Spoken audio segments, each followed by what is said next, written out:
Okay. So speak to him today. So chapter 11, I think, is where we're at. We're talking about Shavuot. Right? Chapter 11. We're learning Likkutei Sichot volume 2 for Shavuot. No, it's not chapter 11 at all. Chapter 4. Chapter 5. Yeah, we're chapter 5. Chapter 5. Yeah, we're at chapter 5. So we finished that, and we said that the main thing about the Torah being a triple Torah. Okay? Let's read chapter 4 again. Okay? Mishum kach nitna Torah v'chodesh hashlishi. This is the reason that the Torah was given on the third month. Mishum sheikar ma'uta shel haTorah hi hitachdut. We said there were 3 levels of being one. The first level was that you don't know that there's another option. And so that you can't say the person's really one with God because he doesn't know there's other options at all. The second level is that he's able to be one with God, but only as long as he's to himself. He knows there are other options, but he's like the son of the king who was sent into exile. And he keeps his rituals, and he's connected to God the way it was taught to the king, and so on. But he can't change his environment.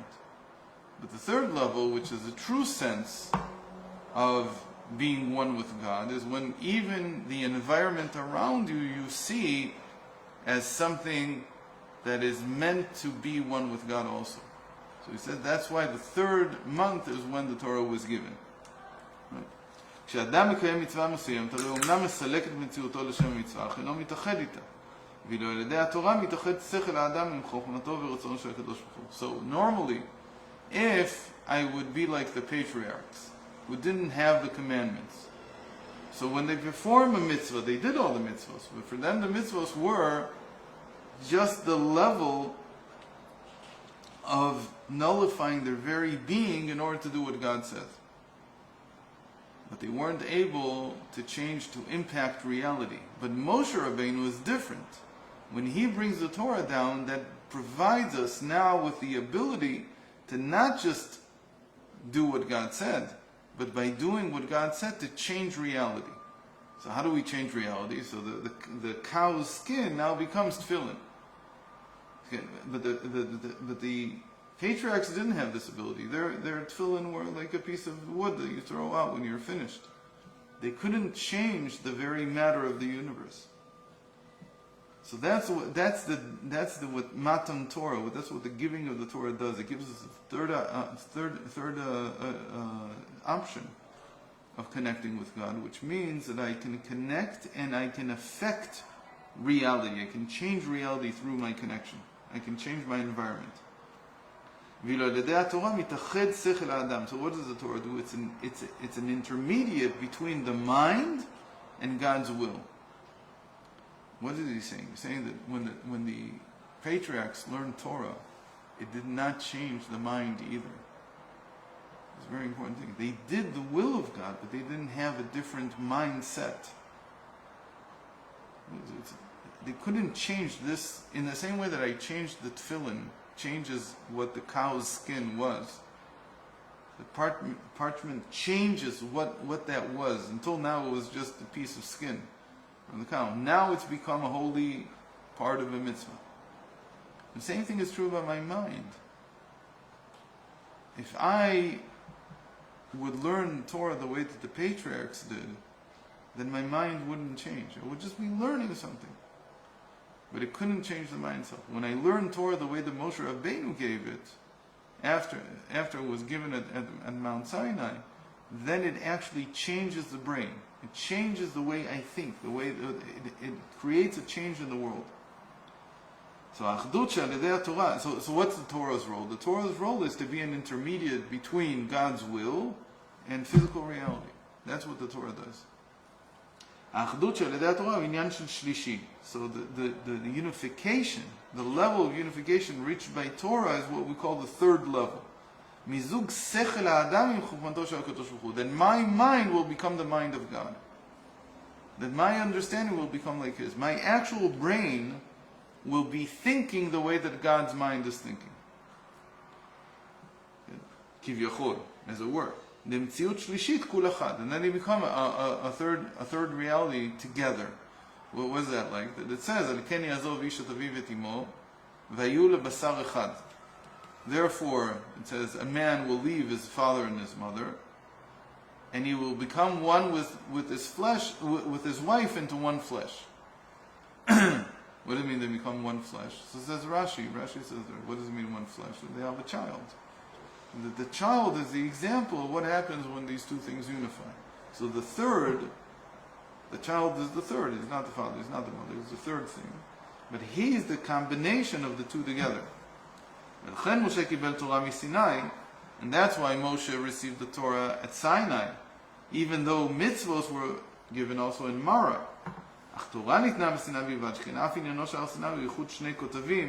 The Torah is really the unification of these two opposites, that which is above and that which is below, which is like Mount Sinai, that it's a mountain and it's lowly at the same time. So even though there were even mitzvos, it's not enough to have mitzvos, that's what he's saying. Even the Avos had mitzvos, they had commandments also.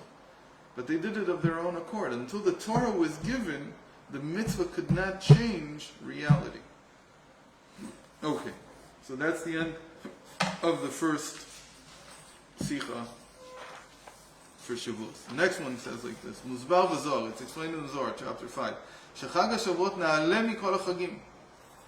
Then Shavuot is the highest of all the holidays. Shelachem hu chal ba'emtza ben Pesach v'Sukkot. M'chavan shu emtza'it dekula. The lashon in the Zohar is it's the middle of everything. So that's why it's in between Shavuot, between Pesach and Sukkot, the two other holidays. It's because giving the Torah makes Torah the center of everything. Shavuot is in the middle, it's the center of the holidays. By the way, in English, how do you write center? C-E-N-T-E-R or C-E-N-T-R-E? So, clearly this is just an English thing, to write it C-E-N-T-R-E. Where did they come from? Because they were more connected to French. The French write centre, right? That's how they write it. But some would be that the difference between them is that center means, the way it's written in America, C-E-N-T-E-R, is like a place that people congregate to. A center for, I don't know, disease control, CDC. But, no, it's totally the opposite. Centre, the way that it's in France, C-E-N-T-R-E, and the way it is in England, that means the center for something, like the center for disease control. But center, C-E-N-T-E-R, is the middle of everything. It's completely two different meanings. Centre means it's like a synagogue, you bring things together. Okay. So, just saying, I don't know how true that is, but it's an interesting distinction between the two. העובדה שחג השבועות אינו אלא יום אחד ולא כפסח וסוכות שהוא 7 ו8 ימים אינה משום היותו קטן יותר, אלא אדרבה, היום האחד של חג השבועות עושה את תאומי כעמך כישראל גוי אחד בארץ. The fact that Shavuot is only one day, unlike Pesach and Sukkot that are 7 and 8 days, is not because it's smaller. On the contrary, this one day of Shavuot makes the Jewish people one people in the land because of the Torah. Right? When they came into Har Sin, into the desert, the wilderness of Sinai, they were as one person. וזה כאמור לעיל שהאמיתות עניין האחדות ובתורה שניתנה בחודש השלישי דווקא. And this again comes from the fact that the Torah was given on this day, and the Torah makes things one. So it's not because it's not because that it's smaller that it has less impact. On the contrary, the fact that it's one day and not 7 or 8 days is to show that it makes everything one. שתי מעלות בקו האמצעי. There are two. That's just the wrong word. When you find the word, let me know. Ma'alot is a mila. What is it? There's two distinctions, something like that. Two superior distinctions to the middle axis. And here it means like the middle axis of the sefirot, but it's the middle of whatever you do. Superiority. Yeah. Two superior characteristics. to the middle axis. First of all, הקו האמצעי משובח משני הקווים האחרים, כפי שמוצאים לנו בגמרא, והאמצע גדול מימינו וקטן משמאלו. It's interesting that he doesn't quote the Zohar. He just goes straight to, in Nigla you see this. That how should they walk, how should three people walk when they're walking together? So it says the Rav, the greater one, the greatest one should be in the middle. And then the next one should be on his right, and the smallest should be on the left. That's how they should walk. So you see from here, from this Talmud, Talmud and the Yuma, that, and that's how they also stood when they were doing the Goral of the Seir Lazazim, how do you say it? Also when Moshe Rabbeinu, Aaron and Hur were holding it. Right. So Aaron was to his right, and Hur was to his left. So the same thing is in the axes of the sefirot. That the middle axis is the greatest because it says that it goes all the way up to infinity and all the way down to infinitesimality. And the right side is long, and the left side is short. The short is like saying that it's smaller. So first of all, that's the first thing. Secondly, Kava and Sa'i, so the middle, according to the first superior characteristic that the middle axis has is that it is the greatest. Secondly, Kava and Sa'i, meaning here, the Shavuot is in the middle, right? That's what he wants to explain. Why is it in the middle between Pesach and Sukkot? And secondly, Kava and Sa'i, Shorish Kol HaKavim. Now he says, why is it really greater? It's not like what I just said. He says, the first one just means that the greater is in the middle, but it doesn't mean that it's infinite yet. It's just greater than the left and the right. But now he says that there's a second characteristic that makes it superior, and that is the fact that the middle axis can reach all the way up to infinity and all the way down to, it doesn't mention here all the way down, just all the way up to infinity, to the crown, the source and the root of all the sefirot. כן מצויות שתי המעלות באמצעי של חג השבועות. These same two superior characteristics manifest in the holiday of Shavuot. First of all, Chag HaShavuot na'ale mishar chagim. Like we said, that the Zohar says that it's greater than all the other holidays. But secondly, b'Shavuot nitna Torah b'ne'emar al kol ha'moadim. But in Shavuot we receive the Torah, and the Torah is the source and the root of all the other holidays. So Shavuot, in this sense, is the root and the source of all the other holidays. Ka'amur le'il, as we mentioned, the main thing about Shavuot is Torah. And again, it's not saying that Shavuot is not Tkufat HaKatzir, is the time of harvesting. It's also the month of harvest, is the time of year that when the harvest is done. You know, there's people who have a problem with this. They read the Torah, and they say the Torah doesn't mention a single word about the Torah being given on Shavuot. This is all from the sages. Where in the Torah does it say that the Torah was given on Shavuot? It doesn't say anything like that. What is Shavuot? Shavuot is the time of the harvest. That's what it is. That's what the Torah celebrates it as an agricultural holiday.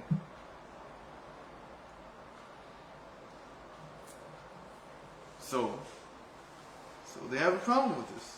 Well, they have a problem with There's a lot of things, but this is one of the things. This is just an invention from the sages, and there's no real proof for it in the Torah. So first of all, there is real proof because the sages go through the whole calculation, and they see that on that year, the 7th of Sivan was the 50th day from the time that they went out of Egypt. So, what did Shavuot mean as a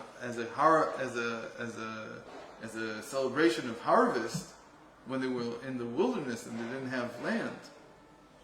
So it actually started out in practice as the celebration of giving the Torah. It's only later when we came into the land of Israel that it became also a celebration of the harvest. So historically it was first of all the 50th day was the day on which they received the Torah. That's what the Torah says. The Torah adds something more. And it says, but you should also understand that not only were you given the Torah on this day, but you should also use this day to celebrate the harvest. What's the connection? So I don't know if he's going to talk about it here. I don't think he talks about it here. But the connection is very simple. Because what is the harvest? The harvest is the connection between what's above and what's below. The harvest is exactly the manifestation of the middle axis. Because the middle axis starts from above, the root and source, and it reaches all the way down. And how do you know that they've connected? That something grows. That the rain came down from above, and then from below the earth gave produce. The same thing as what we just talked about. That when the man and the woman come together, the third thing is the child that was born. So the produce is like the child that was born from the connection of the heavens and the earth. So the Torah is not saying that this is the main part. It's just saying that just as Torah is the connection between above and below. That from above Hashem descended, and from below we came up to receive the Torah. Moshe went up to receive the Torah. And the result, their offspring, their unified offspring, their unified offspring is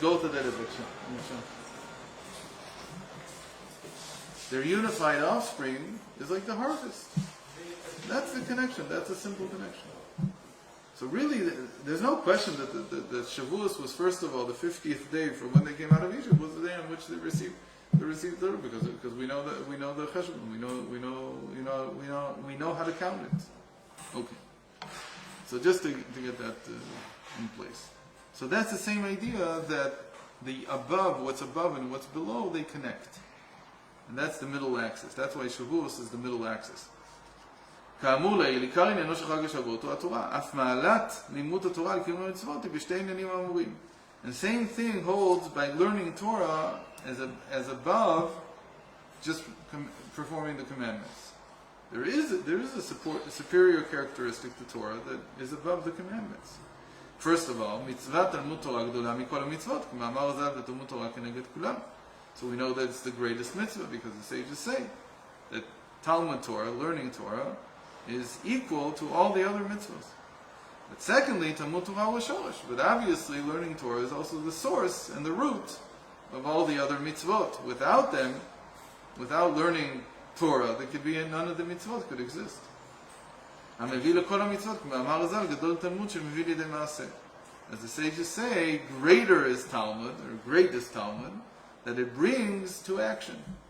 What kind of action? The commandments. Okay, so this is where we have to end, and we'll continue tomorrow. What? You don't have any roots, you don't have any harvest. Right. But you have to have a root below and a root above. You have the root and the source. Did you ask just now, Mr.? We're going to learn tomorrow. We're going to finish this tomorrow. If you can. I'll come. If you're here, I'll be here. You know we have a Chnassas Sefer Torah tonight. Who is? In the Chabad Shul and the Chaholish. No, actually no. Based on what? Based on the fact that they should have sent messages everywhere. No. And since you davened there once, you should come. Not definitely more than once. All the more the reason. Well, who's doing the Sefer Torah? Some family there in the neighborhood. It's a Sephardi Sefer. It's not a